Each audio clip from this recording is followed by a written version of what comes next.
Hello everyone, and welcome to my General Hospital YouTube channel. I hope everyone is having a wonderful day. Before we begin, please hit the subscribe button and give this video a thumbs up. Felicia revealed to Cody and Maxie at Deception that she had gone too far by ordering another DNA test for Cody and Mac, and she detailed how she did it. She refused to apologize for looking out for her husband, and Cody responded that Mac was not the only one involved. Sasha arrived, and Cody informed her about what was going on, as she was aware of the first test. Felicia went on to say that her instincts were wrong this time, and she requested Cody's forgiveness. "We're good," he said. Maxie decided to take the afternoon off to spend time with Felicia, so the two of them left. Sasha informed Cody that she had been following Felicia throughout the day at home and heart, and had been able to replace Cody's hair sample with her own. He chastised her for being an accessory to his crime, but she saw it as a modest risk given everything he'd done for her. He despised lying to everyone, and he cursed himself for having Scott lead him into the WSB lawsuit. She promised he wasn't alone anymore, and he referred to Sasha as his partner in crime. Maxie and Felicia arrived at BJ's grave, and Felicia placed a bunch of flowers on it. Felicia advised BJ to take careful care of Bobby. Maxie believed it was a slight comfort to imagine the two together, but it did help. They cried and hugged. Felicia told Maxie that they had their memories to help them get through it, as well as each other, which would make it a bit less painful. Lucy was on the phone at Café Cherie, ordering flowers for Bobby's memorial service, despite the fact that they were out of season. Scott liked Lucy for striving to improve the service, despite the fact that she and Bobby were not friends. Lucy recognized that she deserved Bobby's wrath, but Bobby was not a saint either. Lucy revealed to Scott that she was jealous of Bobby after he promised not to tell anyone. She wondered if they would have become friends if she had told Bobby, and Scott assumed they would.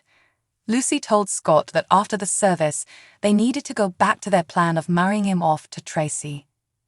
At the Port Charles Grill, Brooke Lynn was attempting to discuss deception statistics with Tracy, who was clearly distracted. Just then Martin came, and Tracy dashed to his table. She demanded to know where Lucy was, as Lucy's assistant had informed Tracy of Lucy's lunch date with Martin. He replied that Lucy had not been in the mood for a lunch date after learning of Bobby's death. He also mentioned that she was preparing the memorial service with Scott. Tracy noted that Lucy and Scott working together couldn't possibly be beneficial.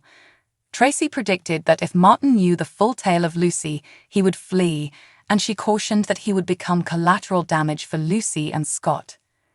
Tracy returned to Brooke Lynn and gave a brief update on Lucy and Scott's attempt to put one over on me.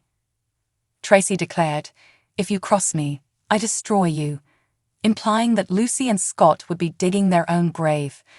Brooke Lynn knew Tracy missed Luke and prayed that nothing would distract her from dealing with those feelings. "What are we working on?" Tracy said as she retrieved some files. Willow came at Carly's and hugged Jocelyn, who was relieved Willow was there. She greeted Michael warmly, and Jocelyn went to check on Avery and Donna. Willow embraced Michael and conveyed her sympathy. She told him she would have come the night before if he had called, and she wanted to wait for him to tell the kids together. Michael said that he had disliked being away from her the night before. He swore to do anything he could to make things right, but Willow revealed how badly he had hurt her. While she promised to be there for his family, she also reminded him that she needed her own space. She agreed to take the kids over once she got off work and then departed. Jocelyn returned, having heard enough, and she was curious what he had done. He admitted that he had known about Nina's call to the SEC, but kept it from everyone. He explained to a furious Jocelyn why he kept it to himself, claiming that she couldn't understand his position. "Haven't you ever lied to protect someone you love?" he inquired. She told him that, while she disagreed with his decision, it was time for the family to come together, and she hugged her brother. When Dante entered the interrogation room, he saw Sonny strapped to the table. "You know, I don't talk to cops," Sonny complained, but Dante was there to inform him of Bobby's passing. Dante insisted on being there for Sonny, despite all that was happening. You had me arrested, Sunny reminded Dante, who explained that Sunny had assaulted someone.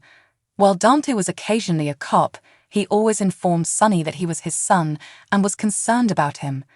Diane arrived and requested time with Sunny, so Dante left. Diane concluded the phone call and informed Sunny that Cyrus would make a full recovery.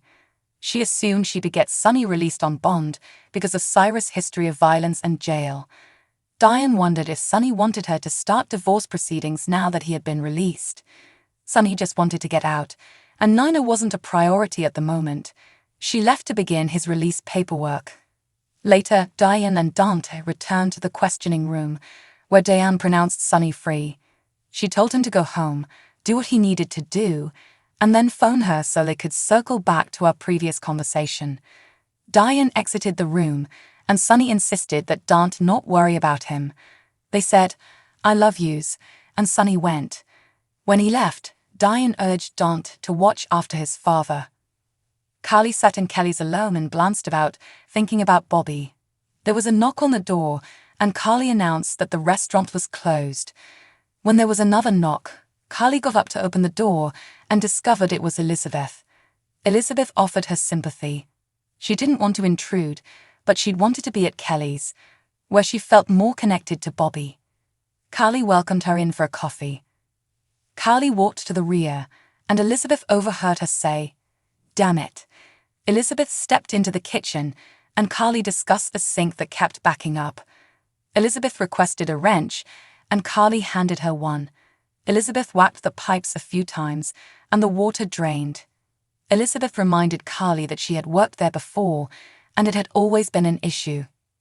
Back at the counter, Elizabeth discussed how she had known Bobby her entire stay in town, and how Bobby had been there for her during the darkest time of her life.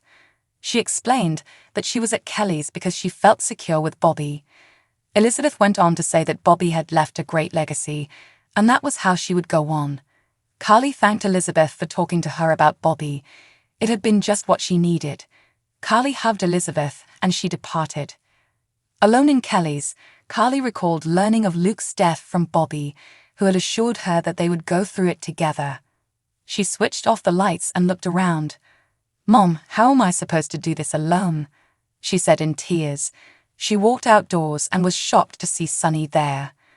Resuming her seat at the counter, Elizabeth discussed how she had known Bobby for the whole time she had been in the city and how Bobby had supported her throughout her lowest point. She went on to say that she was at Kelly's with Bobby because she felt secure there. Elizabeth continued by saying that Bobby would continue to live on because of her amazing legacy. Carly expressed her gratitude to Elizabeth for her conversation regarding Bobby, saying it was just what she needed. Elizabeth was hugged by Carly and then departed.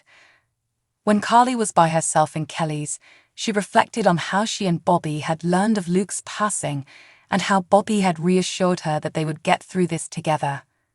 After turning out the lights, she had a look around. With tears in her eyes, she said, "Mom, how am I supposed to do this alone?" Sunny was outside when she walked outdoors, which startled her. Thanks for watching. If you like this video, so please don't forget to subscribe my channel and don't miss any update.